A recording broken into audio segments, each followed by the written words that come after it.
All right, what's up, everybody? Podcast number 6. Got J&J Smokin Hour.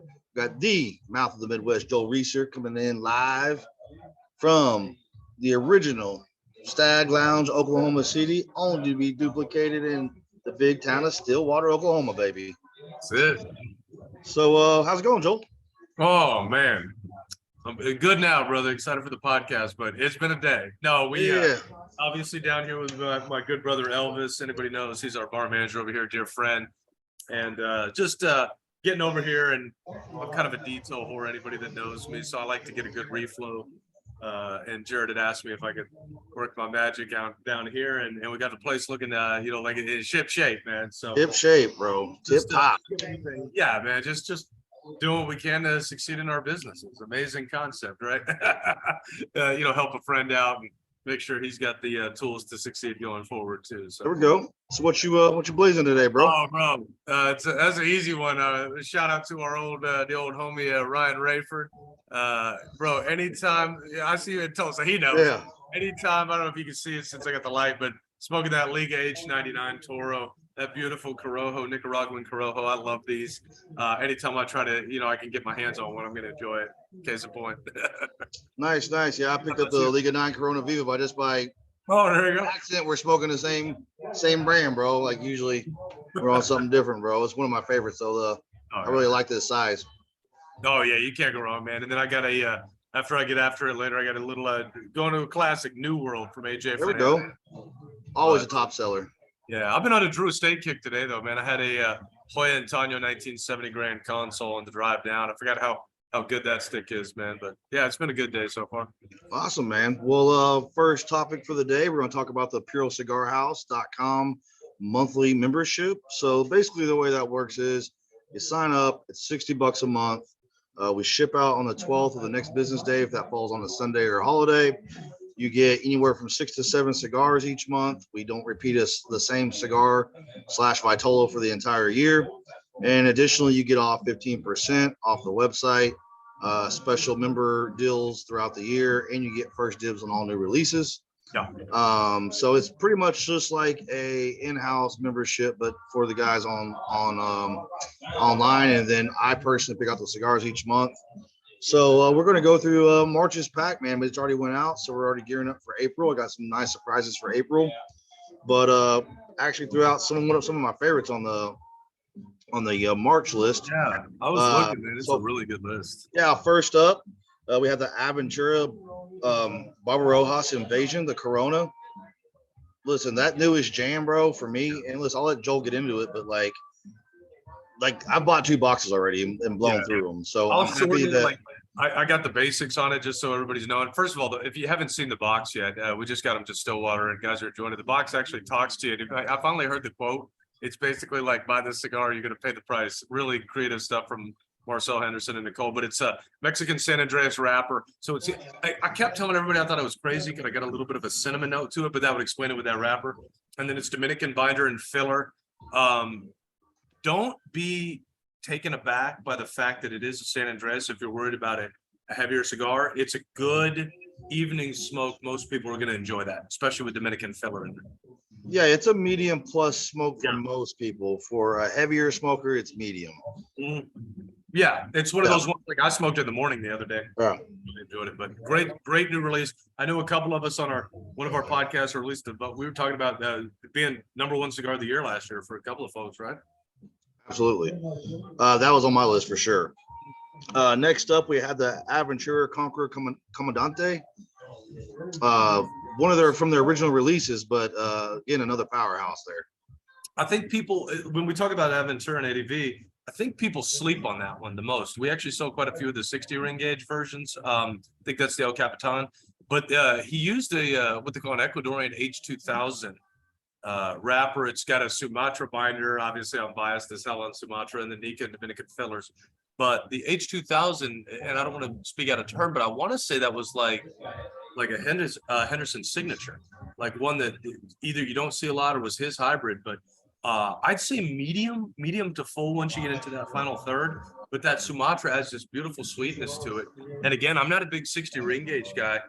The Commandante is more my size that I would enjoy, but I really do enjoy the 60 ring gauge version of that. So if the guys that don't, they're really going to enjoy that Commandante size. It's a beautiful cigar. I recommend trying that first because there's some great releases in that, just to enjoy that, because it's, like I said, it's one of the ones that gets slept on quite a bit.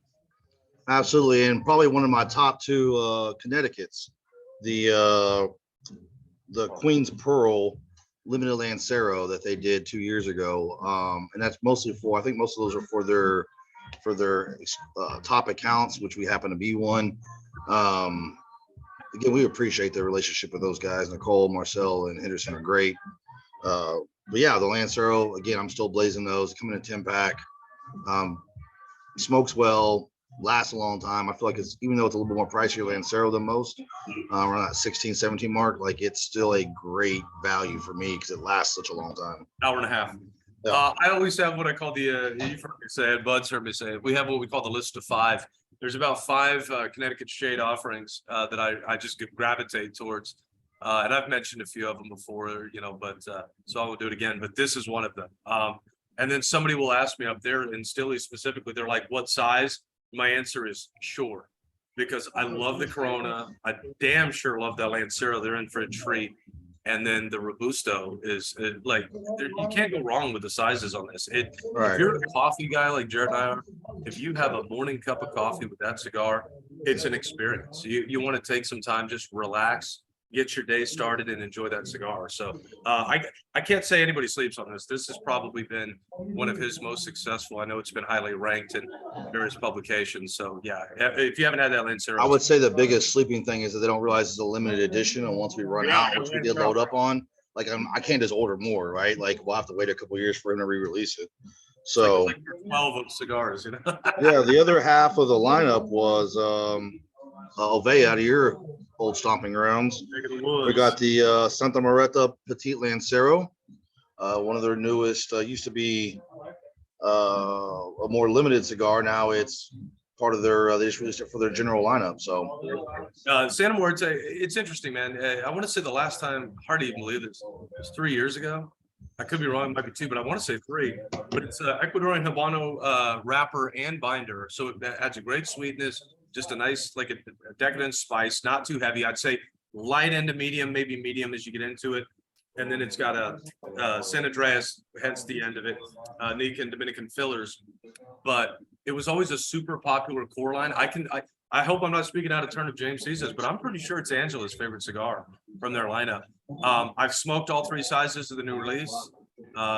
I like them all, but I'll be 100% honest with you. That Petite Lancero is probably my favorite. The guys asked me, they put me on the spot yesterday in Stilly, and I said, man, it's probably the Lancero, but so it's a great one for the PCH guys to enjoy. Look, I could talk all day about Santa Muerte. I'm sure a lot of folks have enjoyed it in the past. It's going to be great to be able to just jump on PCH and order a box of that on a pretty regular basis now if guys really enjoy that cigar. So absolutely. And next up, number 5 in the lineup was the former limited, well, it's still a limited edition, but the couple drops ago, the Last Rites by Atticum Lancero. For you guys that don't know us or know me, one big thing for me is if I can load up on limiteds, I will. So like I'll load up and I'll put like 70% out, and I'll leave like 30% or 20% to drop over the next 2 years. So this is just something we had in our do not touch section in the back, and I thought it was time to let some of that go since we were already featuring Black Label, and I wanted to go ahead and add that through there. One thing about the packs is you'll typically either get 1 or 2 limited editions and maybe a new release in every pack. So it's something that we concentrate on to make it worthwhile. I get that the $60 is more than most places, but we're also giving you the value for the more seasoned cigar smoker. You're getting things that are limited or a little harder to get, new releases. And what we're trying to do is develop the brand within your palate so you get a little bit of everything. I'm not going to send you 3 cigars that taste exactly the same, and we're going to send you something within the portfolio, but they're all 3 different levels of, or hit your palate different, so you can kind of get a better idea of what the brand's bringing to the table. Absolutely. And it's interesting. We were talking about with the Conqueror Commandante from Aventura from ADB. I think people, obviously I was cutting my teeth with Oveja when this came out, and it was a great release. I actually think people slept on this because most of the Oveja fans that I've come to see appreciate that, 9 to, I'd say, $13-14 price point. This was a little more robust, 15-16 if I'm not mistaken, but it was an Ecuadorian Habano Maduro wrapper, Nicaraguan binder, Honduran and Nica fillers. This was a very elegant cigar, and most people think about an elegant cigar as being, as weird as it sounds, being like a lighter blend, like a, and I don't mean like, Connecticut, but like an Opus or maybe a natural Padron. This is one of those sticks that I have quite a few of at my house still, and I really like on a Sunday picking one of these up, having a nice. I've been drinking that Oban 14 lately, just having a nice pour and a little bit of that VSOP, that a good friend of mine got me for my 40th, Tennessee, and enjoying this stick because it's got a rich note to it. It's very cocoa heavy, good pepper, dark fruit, hits a lot of the nerd notes that I like, but it's just one of those ones. Jared, if I apologize, is it, what size? Is it the Lancero? It's a Lancero, yeah. Perfect. Good, because that's my favorite on that one too. It's one of those Lanceros, kind of like we were talking about with the Queen's Pearl. It's an hour and a half smoke. I remember sitting there watching a podcast, a Cowboys Draft podcast the other day at the house, and I was like, damn, dude, I've been out here for, like, I'd started the second one and I still had like a good 20 minutes on the cigar, and it's, it's an hour and 30 podcast. I'm like, holy cow, man. But I know a lot of guys have enjoyed this cigar, but for those that haven't, kind of like with something, this is a really good pack this month. I'd like to point out, if you're basing your selection of whether or not to grab the Viaticum on the original release that was a PCA release several years ago, it's not the same cigar. That's definitely been reblended a little bit. It's not that first one, man, was such a robust, like, sock you in the mouth all the way through it. I feel like this one's a lot more medium based on the palate, not nearly as lethal on the nicotine and the spiciness that we got on that first release. So definitely something to try. And again, in that Lancero, you're getting a lot of that wrapper. So it really just changes the whole complex of the taste of the cigar to me, anyway. I don't think we'll ever see that one as a core line just because of the tobacco source for it. I remember talking to James about that, but I know he really had a strong passion project for that project, especially with the Last Rites brand. Right. But again, I could talk for an hour about that. It's a really, really, truly elegant cigar. So Nice. And then last up, just to make the math work, we got one of the Rorschachs, the original short panatellas in there. tried and true. Yeah. I don't need to say too much about that. Is a great Nicaraguan cigar. I think it's Nica Habano, a binder and filler, Nica fillers. Great price point. Whenever people ask me, what's a good value cigar, I've got about 3 I gravitate to, up there and still even when I'm here. Rorschach's always great. We should have our own IT legend, Sammy Brents, out here. Sammy, for those that don't know, is a storm chaser, and in another life, as it were. And Sammy will actually take quite a few of the Rorschachs and now that short Robusto size, and he'll take them out storm chasing because he's going to enjoy a great cigar. But God forbid, a good wind takes it away. He's got a stash of them. Speaking of the short Robusto, that new Sumatra Rorschach short Robusto is shipping out as well. Awesome. Can't wait to enjoy that. Yeah. So we should have that next week. Can't wait to enjoy it. But yeah, the classic Rorschach, if you just got time for a quick pour, a lunch hour, as it were, man, this is a good, 30-minute smoke, I'd say, give or take. Yeah. And it just driving home, get a little bit of that Oklahoma City traffic. It is a really, really good smoke. Cold day, just one that you don't have to lose too many thoughts in, but it's not going to cheat you. It's not like smoking a Black and Mild or something. It's just a really nice value prospect for a cigar, but really good way to cap it off. Yeah. So that's we want to kind of just start highlighting each month. We'll take an episode and highlight what the monthly pack brings to the table, and it's a great value. And again, we pick out all the cigars. You get the discounts and the first dibs going forward, discounts on the website, and first dibs on all the new and limited releases. So it's a great program to be in. On this, bro. I was doing the math on this. These people getting a deal, bro, like a real deal. Because I know listen, monthly price. I just feel like if you're going to spend $60 and be willing to spend that extra money over the $25 and $30 programs out there, that we should be bringing the fire every pack. It's all good-ish, because I don't know if we'll get demonetized for or OT platform, but it's good-ish. Like it's right. It's like smoking out of my own humidor this month, literally. And again, I want to bring something new and be able to represent the brands and help develop the palates of the guys so guys can get a better feel for what the brands are bringing to the table. Good mix and match. Yeah. So some other things we're going to start talking about is upcoming events. So first up, April 15th, which is a Saturday, we'll be running it from 3 to 7. They're at Stag Lounge in Oklahoma City. First annual whiskey bash. This is something I've been working on for a while. I think we're going to be able to do this each year, which is hence the first annual. So we're going to do the lineup. So it's full food spread. We're going to have apps, a full like steak and chicken dinner with all the sides, desserts, all that fun stuff, right? Like great food, all you can eat, and we never run out of food. So like that'll be good. We're limiting it to 45 seats. And like I said, we're opening up the bar on Saturday that day, so it'll just be us. But talk about a fucking bourbon slash. So it's about 2/3 bourbon and about 1/3 Scotch lineup. So the first 8 pours are half-ounce pours. We will have somebody narrating you through the pours. I can kind of remember everything as many times I've read this off. I remember. Plus, I built a lineup, but I always forget one. Right. So the first 8 that we're going to go through in no particular order. Right now, the Pappy Van Winkle 10-year, the Thomas Handy Sazerac, the Ardbeg Cask 343, which is a relatively expensive bottle. If you're not familiar with Ardbeg, it's the top of the line Ardbeg. The Japanese whiskey, the Korotushu single malt 25-year. Very underrated. Often you're going to get a chance to try a 25-year-old Japanese whiskey, right? The Glenmorangie Glenmorangie Vintage 1997. Another gem. Like, and even if you're not a Scotch guy, I guarantee you're gonna like that pour. Yeah. Then we got the new Boss Hog 9 from Whistle Pig, dropping that as well. Last year's Old Forester birthday bourbon. Usually I do a event with just featured around that. I decided this year we're going to drop it into this lineup.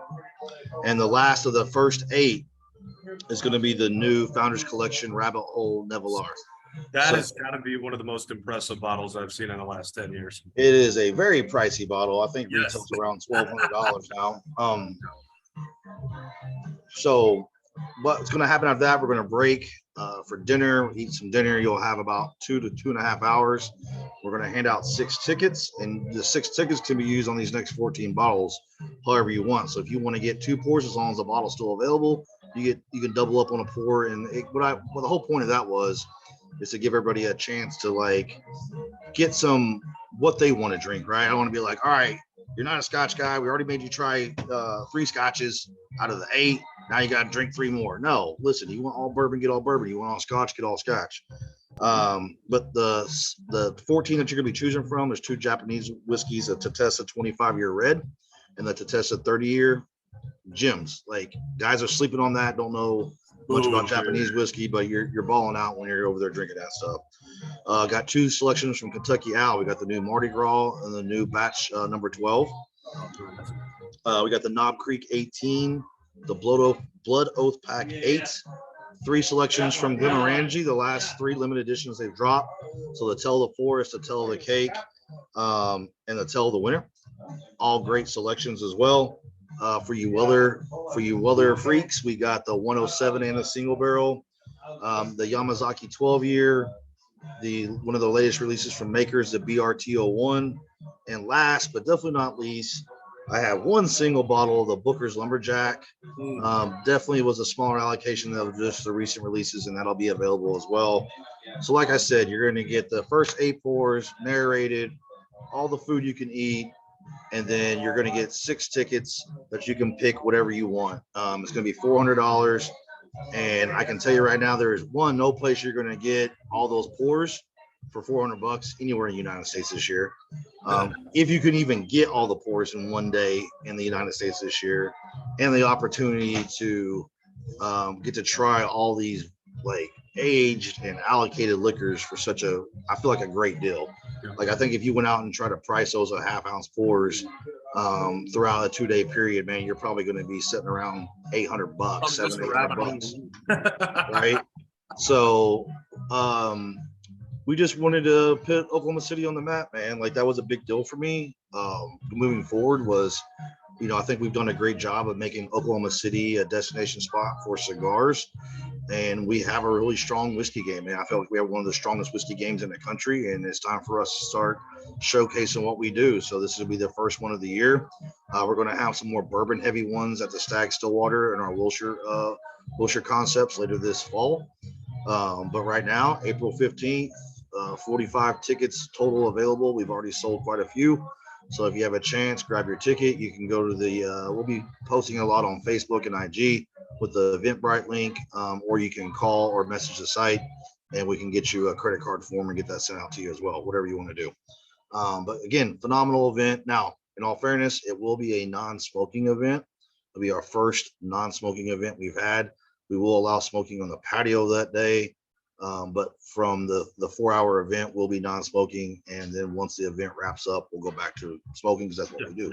So, but I wanted to give, with it being such a phenomenal lineup, I wanted to give some of the non-smokers a chance to be at the premises and not be dealing with, you know, the smoke. So definitely looking forward to that. And then following up 5 days later up in Stillwater at Joel's stomping ground, we have Mr. Paul Costa with Oliva Cigar Company, man. Fantastic. I mean, you know, yeah, I was thinking about, we were talking about the podcast. I was like, oh, we're talking about the Oliva event too. Yeah, I mean, you guys are going to enjoy the heck out of this whiskey event. I mean, that's a no-brainer. And, you know, anybody that wants to roll up and enjoy Paul Costa, I mean, Oliva is one of our hottest sellers, every location. We do very well with it in Stillwater. Excited to see my good buddy Paul. It's been a while, hard to believe, but excited to show him that Stillwater hospitality and get everybody a couple of boxes of some really nice Oliva cigars. They've had some great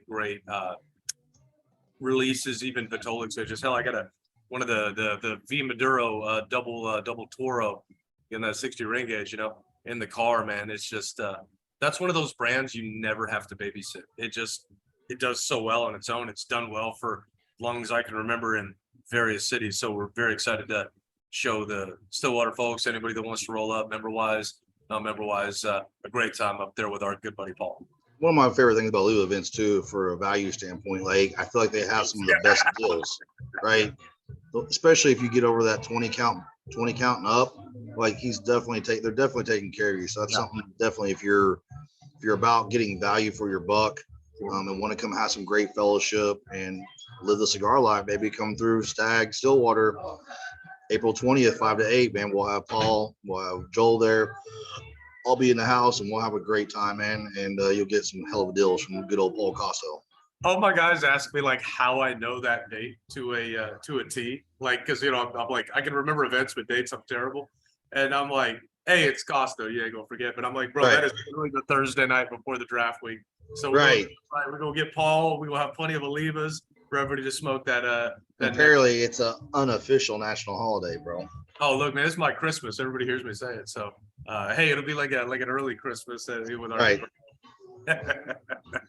All right. Now that we've kind of wrapped that up, we're going to move on, and I'm going to let Joel take over here because he's definitely been on top of this. But it's NFL free agency time, bro. So let's. We can't go over everything because there's just been so many transactions. But I'll let you do some highlights, and then I'll ask you a few questions about what you think is going to happen with who. So I mean, God, I don't want to sound like such a homer, but you look at a couple of teams that have really hit this right, that have had great free agencies, just some of the big ones. Look, man, I know it's easy to say because normally they don't do a damn thing. Everybody's like, when the Cowboys start free agency, it's like 3 weeks after the fact. But the damn Dallas Cowboys have had a great free agency. We went and traded a cup of coffee, 5th round pick to get Stephon Gilmore, a great veteran corner, play opposite Trayvon Diggs. They just traded again a 5th and a 6th. Restructured the deal for $4 million to get Brandon Cooks. And Stephen A is right, man. Cowboys fans are like legit the worst because they'll find a way to poo-poo something. Not this one though, because like everybody's like, oh, Brandon Cooks. I'm like, bro, Brandon Cooks has had 1,000 yards every season except for 2, and he did it with Tyrod Taylor and an array of quarterbacks in Houston. Him complimenting CeeDee Lamb and Michael Gallup coming off the the ACL. Going to be a really good package. They've made some great moves to sign their own back. I mean, sometimes the greatest free agency, I always talk about this, is signing your own guys. I didn't think we were going to get our great safety Donovan Wilson back. We did that. But Cowboys aside, Chiefs have made some great moves. they were not able to retain Orlando Brown. And I don't know if they wanted to. Orlando Brown ended up going with the Bengals, going to shore up the left side of that line, protect Joe Burrow. But you guys got, was it Jawan Johnson, great veteran tackle, going to play the right side. I don't think they're done. I don't want to jinx it, but there's some other moves in play. They are tied to DeAndre Hopkins. I've heard that, Jared. I know we've talked about it. There's more coming out. We'll keep an eye on it. But Philly, terrible free agency for Philly. To be fair, I know our good buddy Mario over there. Hey, he's right here. This is where I got the hat from, bro. I had to wear it for him. There he is, the great Eagles. Hey, listen, Mario, fly, baby, fly. Yeah. No, they brought back their two starting corners. Mario knows they've got a great friend, man. Hey, what a great time when a Cowboys fan and an Eagles fan can come together and have a great friendship. Excited to see him on draft night. That's for damn sure. And they're gonna draft young. But they got Bradbury back. They got Darius Slay back. You want to find out how a city hates people? When they thought Slay was going away, they turned on him. Then he came back. The man's wife called him out. He's like, we kept the receipts, people, but unfortunately, when you're in a Super Bowl, you can't retain everybody. They lost Gardner Johnson and some great other veterans. Suamalo, I'm trying to remember where he went. Was it Pittsburgh? That's the one I got to look up, but a good guard. But they ended up, CJ Garner Johnson went to Detroit. Damn, Detroit had a free agent. And then the Bears, Chicago Bears just killing it, man. Signed Tremaine Edmonds from the Bills, TJ Edwards from Mario's Eagles.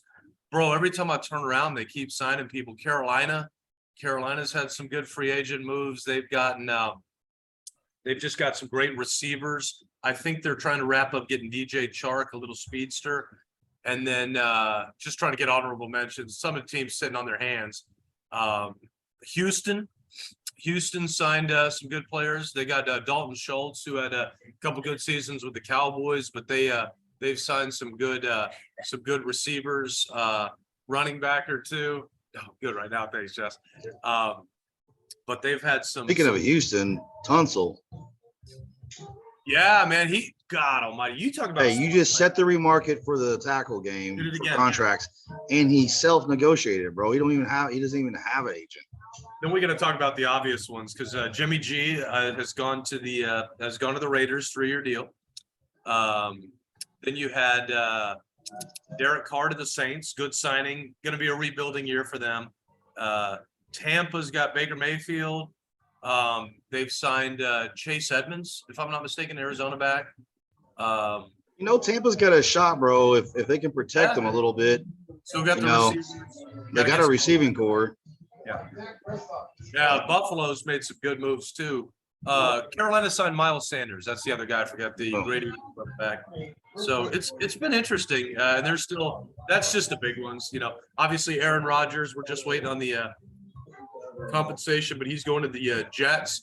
Keep an eye on that because they've signed Lazard, the great Green Bay receiver, and they just literally, as we were sitting here, they've signed McCole Hardman, who had a Super Bowl with Jarrett's Chiefs. Chiefs are going to make some moves, but they don't need a lot, man. Like, that's what's good when you go into the draft and you want to take the best player available. Cowboys do that. Chiefs are set up to do that.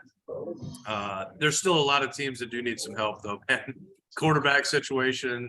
So let's talk about some players where you see where I just have the NFL.com or ESPN's ranking.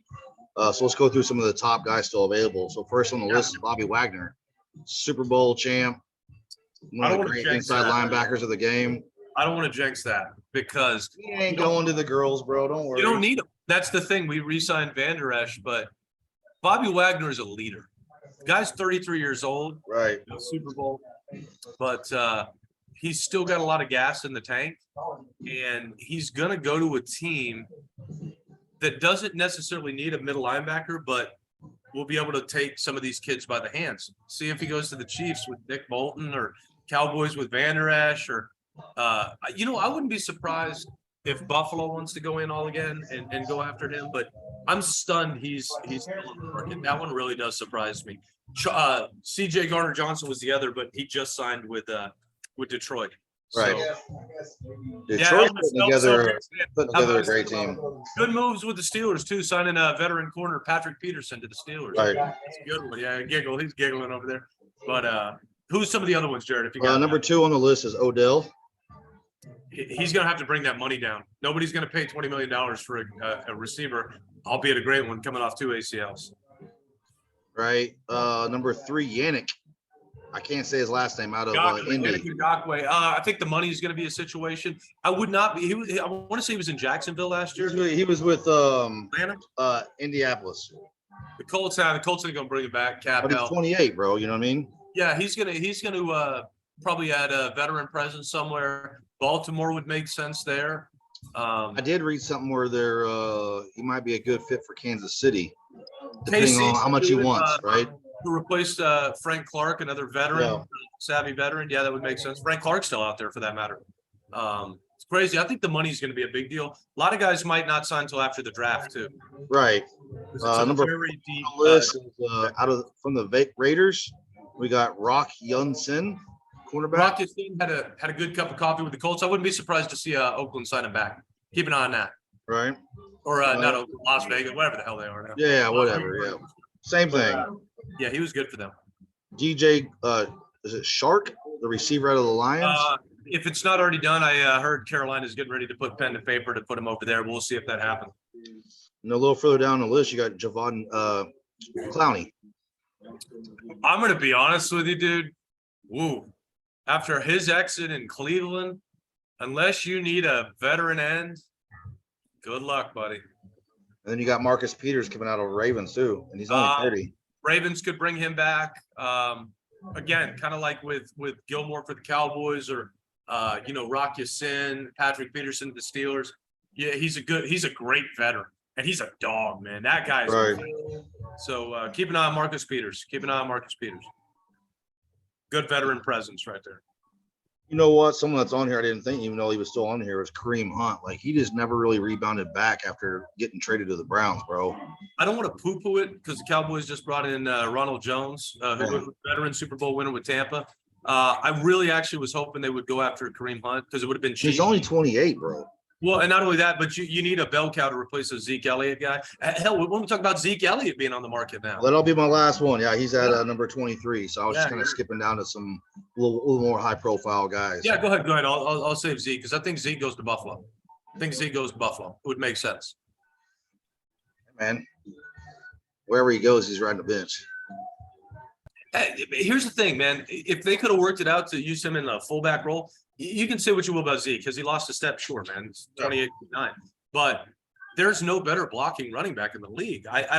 People don't really think about that as important, but that's super important on a team that needs that line help. That's why I thought Tampa would have made sense until they signed a couple of the guys they signed. Because that line is non-existent for poor Baker and down there. So how much longer we got to the draft, bro? Like a month? So we got to leave on the 20th. Shout out again. We got 26th. Is that whatever that next Thursday is? Right. Thursday, round 1, Friday. 27th. Big pardon? The 27th. Yeah. So 27th is round 1. I think we'll be up in Tulsa. I will for the boys. I think we're trying to work the details. Friday will be rounds 2 and 3. Maybe looking to do stag, and then Saturday rounds 4 to 7, where you find your depth. And I'm thinking, Stilly, get our own. Yeah. There. But we'll have some fun, man. I'll spread the love, spend some time with the guys. Nice, man. Well, it's gonna be a little bit shorter episode this time. We again kind of went over what we recapping the Puro Cigar House monthly pack for March and the benefits of being a member of Puro Cigar House. The great thing about that program as well, if you happen to be in town, if you're from out of town, you coming through Oklahoma City, Tulsa, or Monroe, you can still get those membership benefits at each location as well. Then we talked a little bit about the 2 events we have coming up, especially the first annual Whiskey Bash at Oklahoma City at Stag Lounge. And of course, our good old friend Paul Costo from OLIVA Cigars at Stag Stillwater on April 20th, aka the unofficial holiday for a good section of the company, 420 there.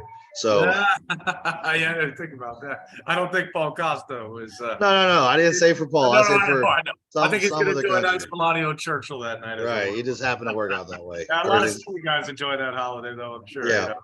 But definitely appreciate you guys following in. And This is podcast number 6, and looks like number 7 will be in a week or so, and we'll be talking about the next subject. We may have a special guest appearance from somebody you may know, so we'll see what happens. But guys, Joel, appreciate you, man. You guys keep living the cigar life, and don't forget to focus on some fellowship while you're at it. There you go. See you, fellas.